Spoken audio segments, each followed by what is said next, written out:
Get ready. Start. Mr. Deputy Speaker, Sir, I rise to support the demands for grants relating to the Ministry of Labour being headed by a dynamic leader and young minister. In a vast country like ours, where we have a very large population, labor force is a very important ingredient for the development of our nation.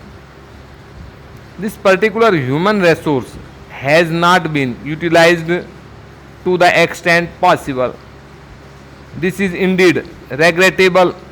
We should look upon population not only as a liability but in the given circumstances our population or the manpower should be utilized to the best possible extent by giving suitable training.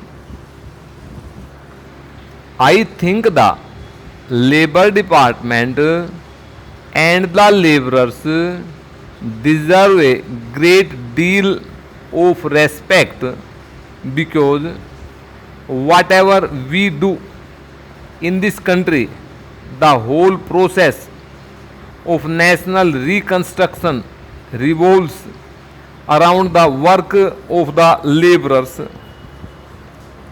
In our country, unfortunately, the labor force is not well organized.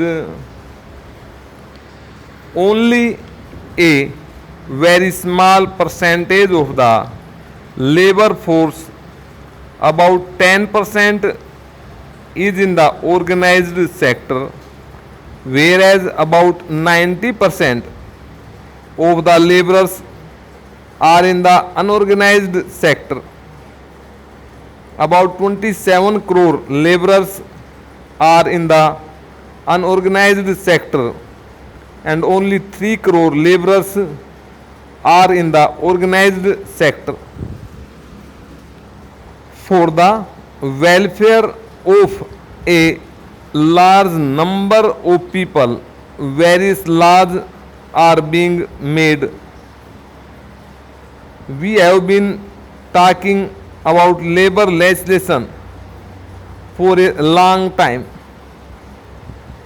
A lot of legislations have already been made, but we have to consider seriously whether all the legislations have helped the labor class.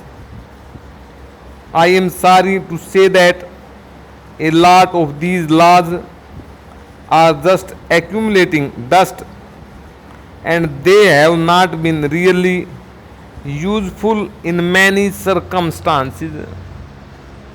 Unless the law is practiced in the proper spirit, the workers will not be benefited. This particular aspect has to be taken into account while making the legislation. Now there has to be a great deal of political will and enthusiasm to see that the labor laws are really implemented and benefit the people.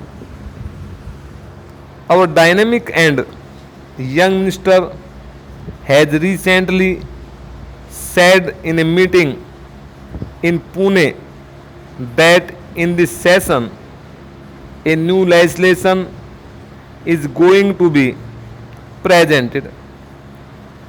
It may not be completed in this session, but certainly it is going to be introduced and it is for the benefit of the organized sector. A new comprehensive and integrated legislation is going to be introduced by our government for the sake of guaranteeing minimum wages and for providing pension for people in the unorganized sector.